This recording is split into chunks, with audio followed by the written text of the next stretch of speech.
Hello everybody, welcome back to another video. In this video, I want to tell you guys about some upcoming changes in MapleStory that will fundamentally change the community as a whole and the culture of the game. I really believe that the upcoming changes in a few months, not only with the winter patch, but MapleStory 2026 as well, is going to completely change everything, as cliche and corny as that sounds. I like to think of it like in 2018, where a lot of people weren't playing back then, but back then we had an update that increased the star forcing limit from 15 stars to 22 stars, and flames were added to the game. And I'm sure you can imagine what that did to the game. Think about the MapleStory culture, like what people talk about. They'll say like, oh, you got a 22 that, or oh, this flame is tier 6, tier 5, or whatever. Oh, tap it, it's 21, tap it to 22, right? 22 is the number. Like when you think star forcing, you think 22 stars. That's what you think of, right? And the way that you play MapleStory, your inventory generally looks sort of like this as you're progressing. You have a bunch of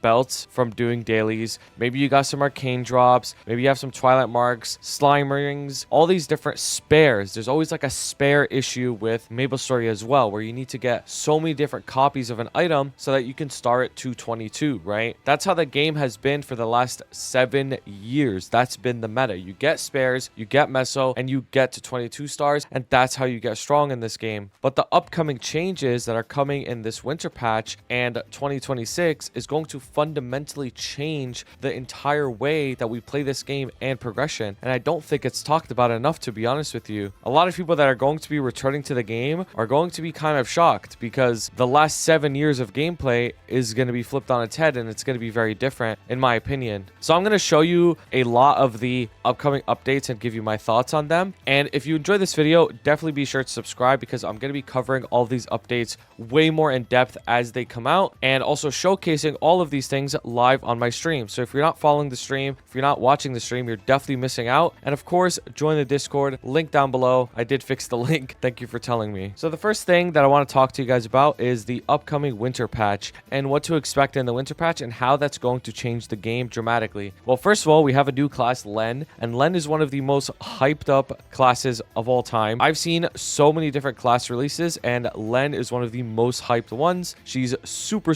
cool. I'm going to be playing her a lot. We're going to have a lot of fun playing Len on the live stream and making videos about her. The next thing is they are adding Grandis Monster Park. Now, why is Grandis Monster Park so important? The reason why Grandis Monster Park is so important is because it gives you so much XP. It gives you a ridiculous amount of XP. So you can see here, Certium is around 37.5 bill per run. Arcus is 44.5 per run. And then Odium is almost 53 bill XP per run. Do you realize this Odium XP, if you were to do it 7 times a day, you are getting over a magnificent potion worth of XP every single day. So the amount of XP that you get from doing this is more XP than the entirety of level 249 to 250 every single day. And the reason why this fundamentally changes the way that we play the game is because the floor is being increased for new players. There is no more like hard stuck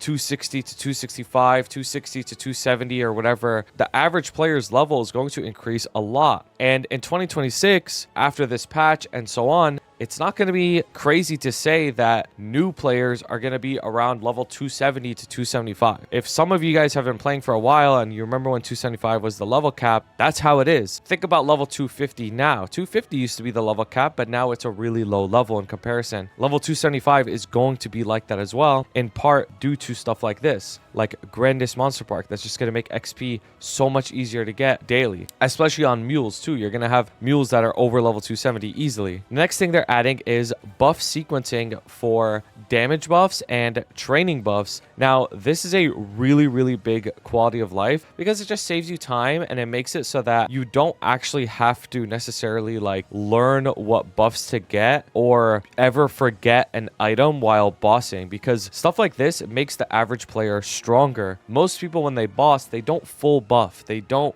actually know where to get all the buffs and anything like that. But when you have a buff sequence, and it's the same thing for training, when they train, they might not know where to get all the buffs. They might not know how to use all the buffs properly. But now that you could put them in the buff sequence, you can just press one button and boom, all your buffs apply. All you have to do is just have them in your inventory and you never forget about them. So this makes it so that, again, the new players, the average players, will become more efficient, which means they will progress faster. And the reason I bring this up, and the whole point of this video, is like, you gotta realize that these upcoming patches, the winter patch and after, are going to fundamentally change the way that the game is played. Like, the average player will become much further progressed after those patches than ever. It's like a huge power creep patch that just increases the floor so much. Next, skill cooldowns reset when bossing. This is extremely useful. Not only does this save you so much time, just imagine how much time you spend. This is for more like the mid-late game players that are actually rerunning bosses all the time, right? If you really think about it, if you enter a boss and you mess up your origin, you gotta wait like 5-6 minutes before you can re-enter. And if you do that like 5 times, you just wasted 30 minutes. You know what I mean? And that time adds up. It adds up a lot. But because cooldowns are being reset, not only does this, again, change the way that we play the game, it gives the players a lot more time to do other things. You don't have to spend as much time waiting for cooldowns for bosses. You could go from one boss to another. Boss meals are going to be faster. Boss meals that have big bursts are going to be stronger. They're going to be buffed in turn because you could just clear a boss on your burst. You could instantly enter the next one and you have your burst back up. You don't have to wait until your burst comes up to enter the next boss. So this just saves you a lot of time. This is something that is pretty underrated, to be honest with you. And you don't realize how many hours of time you are saving throughout your entire MapleStory gameplay just because of something like this. This one is really good for new players as well. Job story skip feature. So you could just straight up skip the story and get to level 30. A lot of classes have that type of stuff, and some people don't even play classes period because they have a story, like Ilium, for example. But now you could just skip it instantly and start playing, which will in turn make Legion a lot easier to get. Next up is the Genesis Pass. Genesis Weapon is not becoming an endgame item anymore.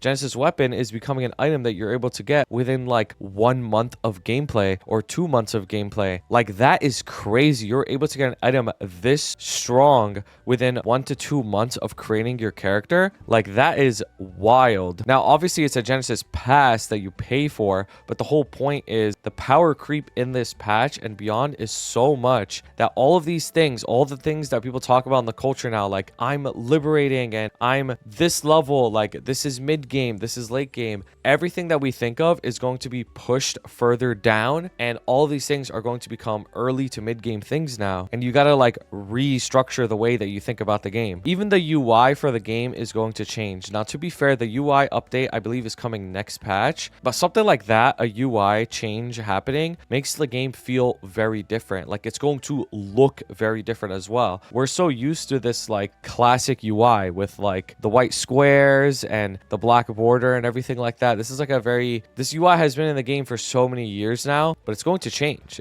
Everything is going to sort of look like the Hexamatrix UI, where it's like dark blue and stuff like that. And I mean, a lot of people probably aren't going to like it right away, but it's definitely going to make the game feel more modern and different. You can also access your storage from anywhere, which is pretty useful. This is actually another one that is a pretty underrated update. So when you have debuffs on a boss, you're going to actually be able to see the debuffs under the boss's HP. Now, the reason why this is so good is because it makes the average player stronger, because you're going to literally see the debuff. So your total party damage, whoever you're with, people are going to be able to see all the debuffs, and it's going to make the players better. They're going to remember to use their debuffs because they can literally see it on the HP bar that it's not there, right? And that in turn slightly increases the damage of the average player. We're also getting a brand new Challengers World. Now, if you didn't like Challengers World 1, for a good reason, to be honest with you, Challenger World Season 2 is different. The buffs that you get from it are much stronger, so it's not going to be as much of a struggle. There's also more ranks and better rewards. There's even more bosses and missions that you can do. And I know this seems crazy. It's like, whoa, 285, whoa, killing. Remember what I just said earlier. The leveling speed is going to increase a lot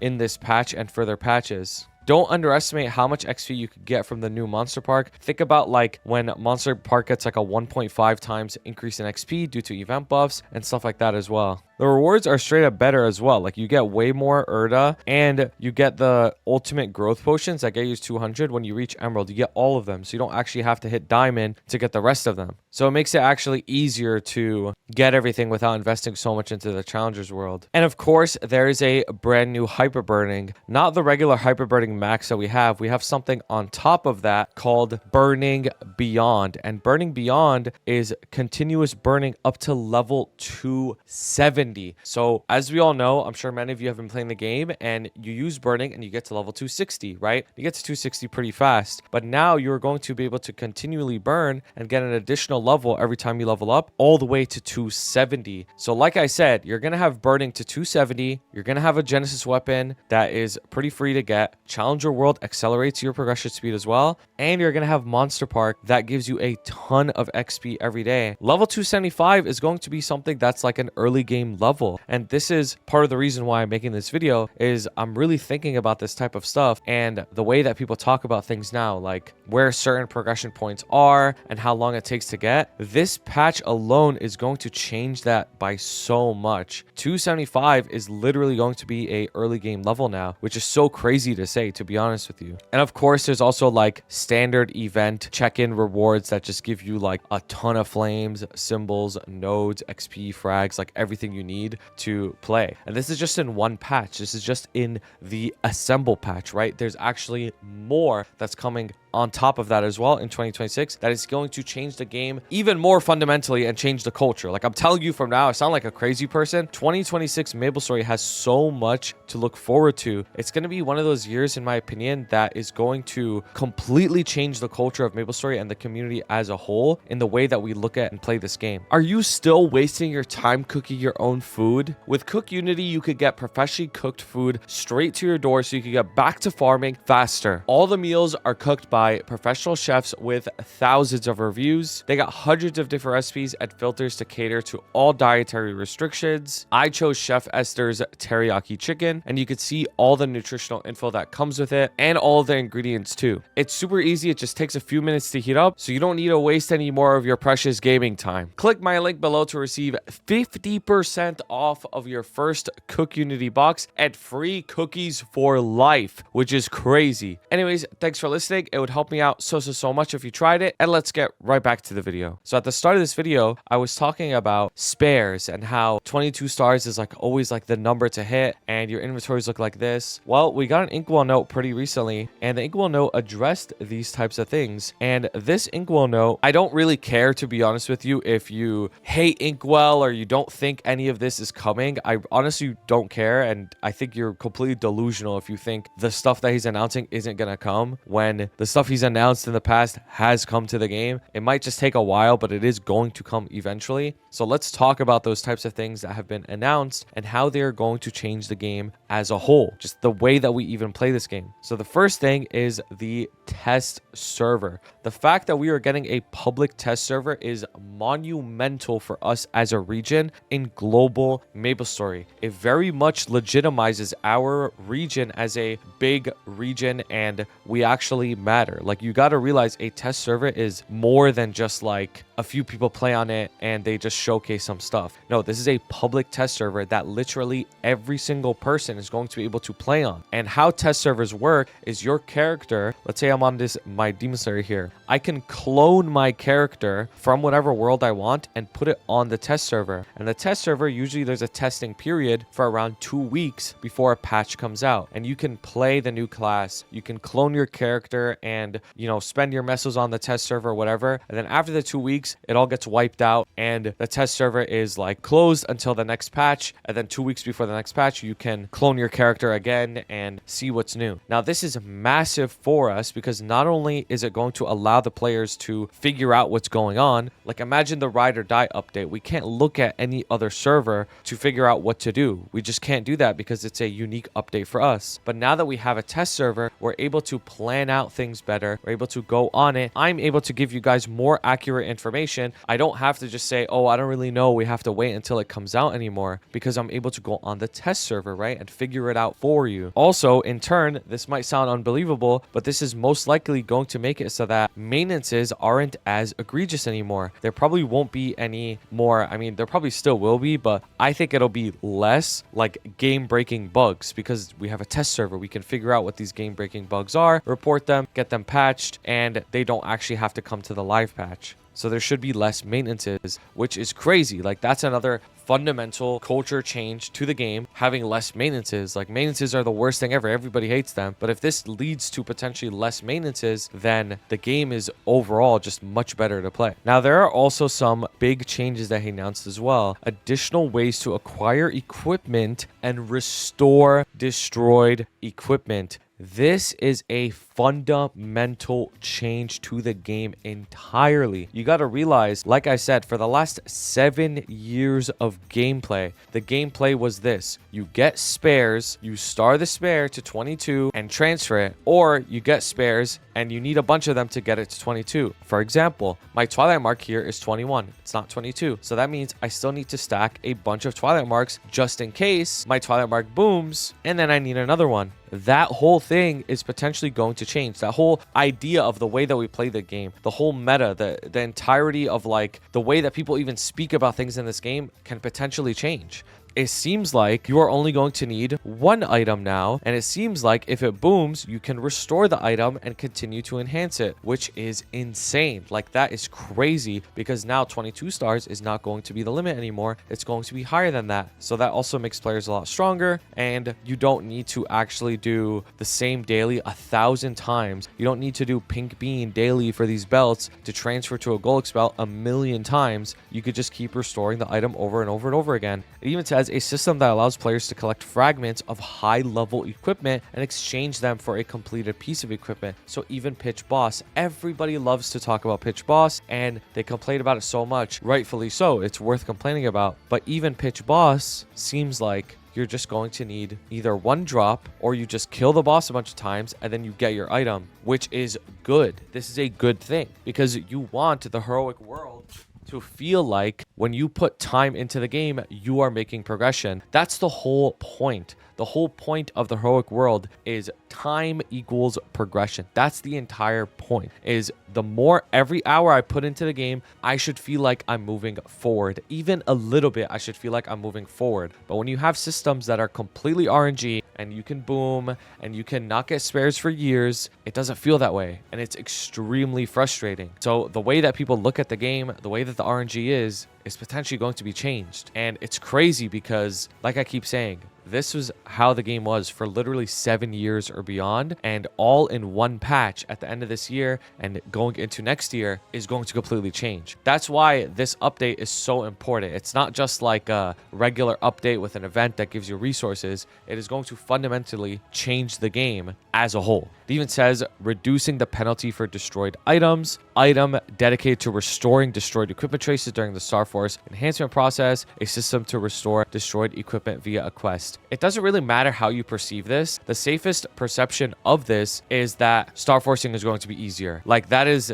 the bare minimum that I think anybody could agree with. I think it's going to be much more than that, but some people like to downplay this. The next one that is going to fundamentally change the game, and I know I'm using that word a lot, is equipment progression assistance, and specifically rental gear. So support system that helps with replacing item burning step by step. This is massive. Tons of people, when they get into the game, they have the item burning set and they feel pretty strong. Literally every day people come to me and ask, how do I replace my item burning gear? What do I get? And it's hard to give them an answer, because at the end of the day, you need to do dailies for months or weeklies for months to get the gear to drop. But a system that can just slowly replace your items one by one, that's like newly added to the game, or potentially rent out specific items, is insane. We need to know what the limits of this rental system are. But if it's, I mean, they're showing an eternal boot here. Like, that's a pretty crazy item to rent out, no? Like, that's a pretty crazy item to swap with. If you can go from challenger gear gear to eternal boots. Like, that's crazy to me. Like, that is so insane that they're showing literally an eternal boot. Like, what if you can rent out the eternal set? What if? Like, I don't know how that's gonna work. Does it cost mesos? Does it cost real money? I don't know. But the whole point is this system being added to the game makes it so that the transition from challenger gear to actual gear isn't as tough. And also it makes it so that even if you are getting unlucky,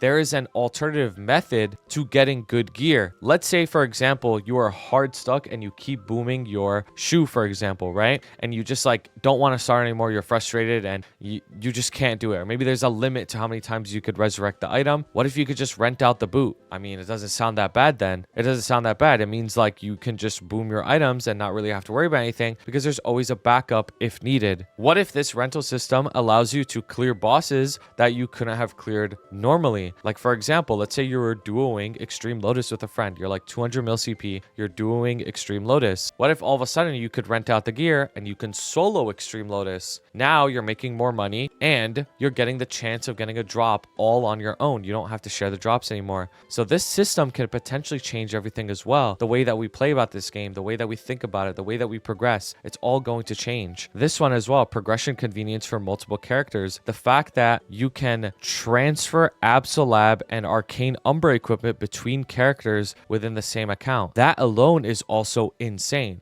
because people who are coming back to the game, let's say you come back to the game, this happens all the time. This scenario I'm about to explain happens literally all the time. People come back to the game, they have a main that they played before. Let's say they're like an Angelic Buster or something. They're like a level 270 Angelic Buster. They come back to the game and they see a new class comes out like Len or something else. And they're like, man, I really want to main swap. I want to main swap to that character. Everybody knows that main swapping is a pretty annoying process, especially off event. If you do it off event, it's like the worst thing ever because there's no support, there's no free stuff that helps you main swap. But now that character that you had previously, you can use that character to transfer gear to your new main, and it makes it so it's a lot easier to get into the game and makes people progress a lot faster. Somebody like me, for example, where let's say I have a main that has 22 star arcanes or really strong gear, I don't need the arcanes to drop anymore, right? But it makes it so that if that stuff drops, it's still useful to me and I could send it on mules, and therefore mule progression is more important.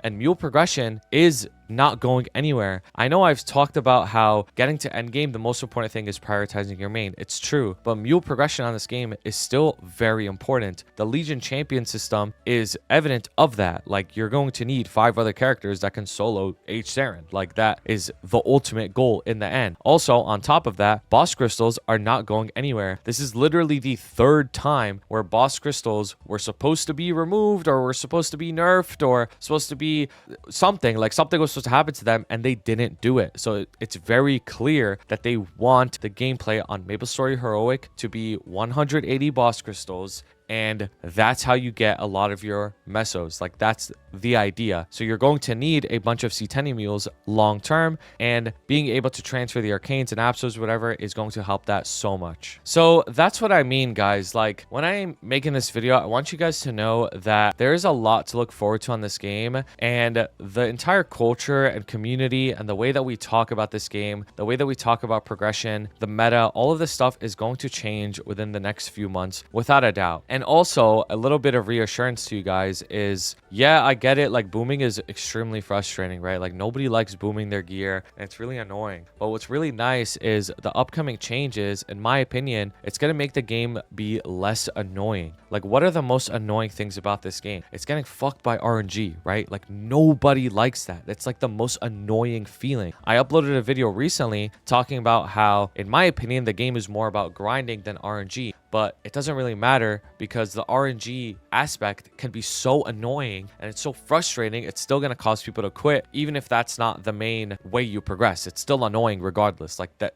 everybody agrees to that. It's not like a hot take or anything like that. But these upcoming changes that I laid out in this video is going to make it so that RNG isn't as annoying anymore. And that makes MapleStory a completely different game. Like, fundamentally, it is a completely different game if RNG is not as annoying anymore. Because now MapleStory is going to be much more of a game of, like, if you put time into it, you will get results. Whereas right now, it's true, if you put time into it, you will get results, but you could still sometimes get fucked over. Anyways, if you enjoyed this video, definitely let me know in a comment down below. Please be sure to subscribe and check out some of my other videos. Also the live stream. There's a lot to look forward to. I'm going to be covering all of it as well. And if you want any other types of videos, definitely let me know what you want. I do read all of the comments, even if I don't heart every single one of them or whatever, or reply. I do read all of them. But yeah, let me know what you thought. Definitely check out Cook Unity. It would help me out so much. I really do appreciate that. And if you watch the whole video, I want you to type the word fundamentally in the comments. That's how you spell it. So in case you don't know how to spell it, because I used that word so many times in this video, and yes, it bothered me too. Anyways, I appreciate you guys so much, and I hope you have a fundamentally great day. Shout out to my beautiful members: